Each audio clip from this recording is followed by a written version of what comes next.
best of show. Yes, best of show. This is the car that is taking over social media at the moment. What's up guys, Supercar Blondie here in the Bugatti stand at the Geneva International Motor Show. This is the showstopper. Take a look at this. 6 exhaust pipes.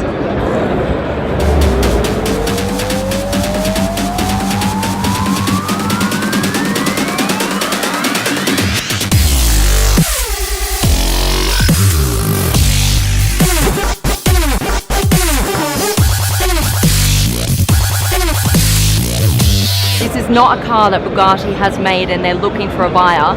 They have found the buyer.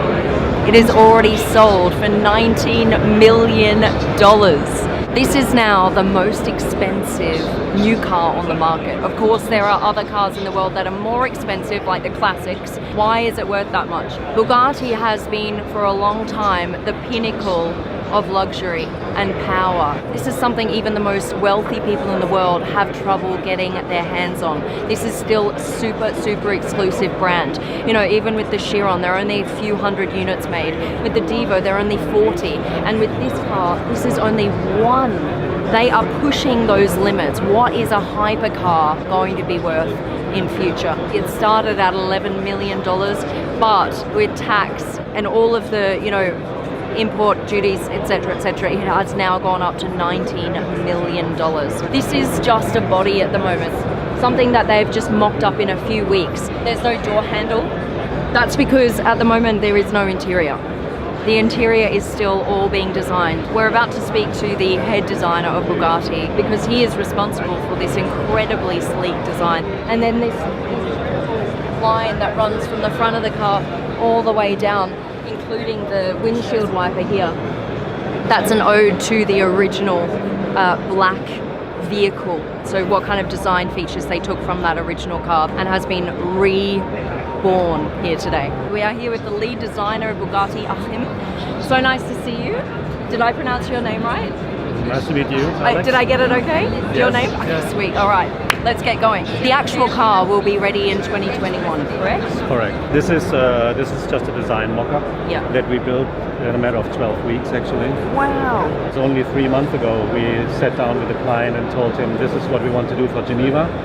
Would you be interested to acquire this project? Now, how does something like this come about? Is this from Bugatti that they said, okay, we want to design a one-off model, and then you find a buyer for that? Or does that come from the buyer who requests something like this?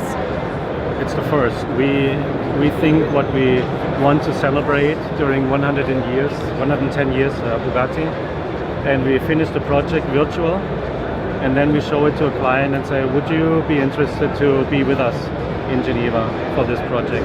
Okay. And if the answer is yes, then we say, okay, let's push the button and let's make at least a design model to put it onto the show, and then the customer will receive his car 2.5 years later. When we're talking about one-off models of Bugatti, is there anything like this that's existed before? Certainly not for our brand, and I think the advent of our new president, Stefan Winkelmann, really allowed us to venture into these kind of projects like Divo and La Voiture Noire, and also this philosophy of a haute couture strategy that the Chiron really becomes our entry drug, where there's still very limited amount of customers, of 300 customers worldwide. Yeah, and then 40 of the and then Divo. 40 and then 1. And this could be an haute couture strategy that could be very much fitting to our brand, and also in terms of pricing, creating something similar that happened 15 years ago, you know, where every other supercar was 300,000 euro, and all of a sudden there was a Veyron with a price point of $1 million. What happened then? Everybody else followed into that region because that's how the world developed, and there was a market for these kind of products. So you think we're going to see more $19 million cars? I don't want to say that, but I like that we're adjusting the potential of our brand into very extreme limits, fair to say. Yeah.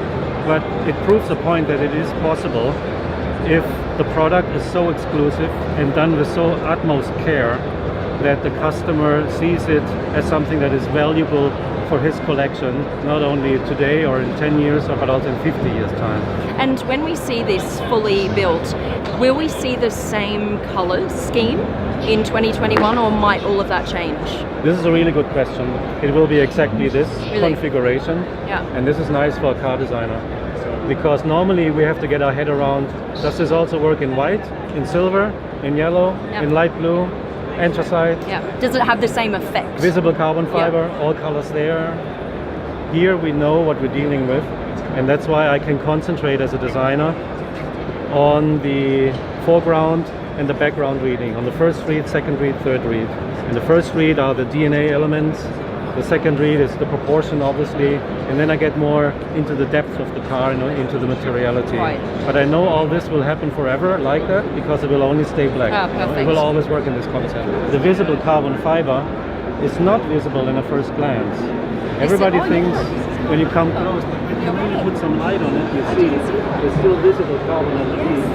And everything else is tinted on top of it, which is not that easy. If you have tint in your clear coat, you're tinting a couple of times too many, and then it's almost black. It's all- you know it's what gone. I mean? Everything Yeah. has to be completely smooth and homogeneous. Yeah, so just to get that design aesthetic, they have to be super careful. It's about one layer too much or one layer too little. If you have not enough tinting, then you're going to see too much carbon fiber.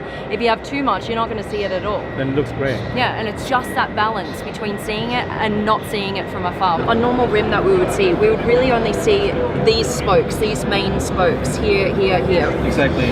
Now you've got all of these additional Yeah. bits coming out. So what do you mean by these are the most critical pieces in here and not these ones? Meaning these ones can be ultra light Right. and hollow from the back and hollowed out. Okay, But the strength load is carried somewhere else. right.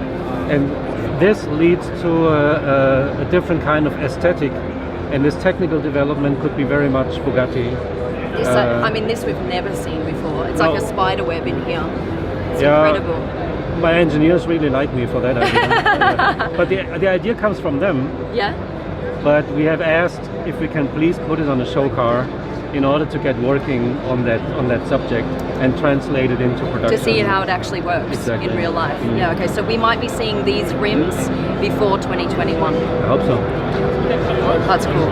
Thank you very, very much for your time. I really Thank you. appreciate it. And I really appreciate this car. It's just beautiful, and the lucky owner, man. We got to track him down and see who, or her, we never know, him or her, and see who is actually behind this incredible car. But for now, the man of the hour. Thank you very much, Alan. Thank You've you. been a champion. Thank you. It's a stunning design because it's about proportions and it's about elegance and it's very puristic. And one of the elements which are important for a Bugatti, there should never be one line too many. And this is what we realize. So it's smooth, but also very recognizable. So there are three distinctive elements when you have a Bugatti. There is the horseshoe in the front. Yes. You have the Bugatti line on the side. The C here, yes. You have the center line. These Yes. are the three elements which make a Bugatti always immediately recognizable, even if there is no logo. You say there are only three real elements that a Bugatti needs. What about this? Is this not going to be a running theme as well into the future, this line? But we never disclose the future Yeah. projects, but what I can tell you that our designers, they have so many ideas, and every time they're showing us something, it's every time stunning that Yeah. we fall in love. So I don't know what is coming next. It's going to be something exciting, I know. I just wanted to say thank you very much for making this happen for us today, to be able to see this incredible one-off. And of course, into the Devo as well, Mr. Stefan Winkelmann, big thank you to you. I appreciate it. Go just hit that thumbs up button and subscribe to my channel, because this is where you're going to get the craziest supercars and hypercars in the world. All right, love you guys. I'm out.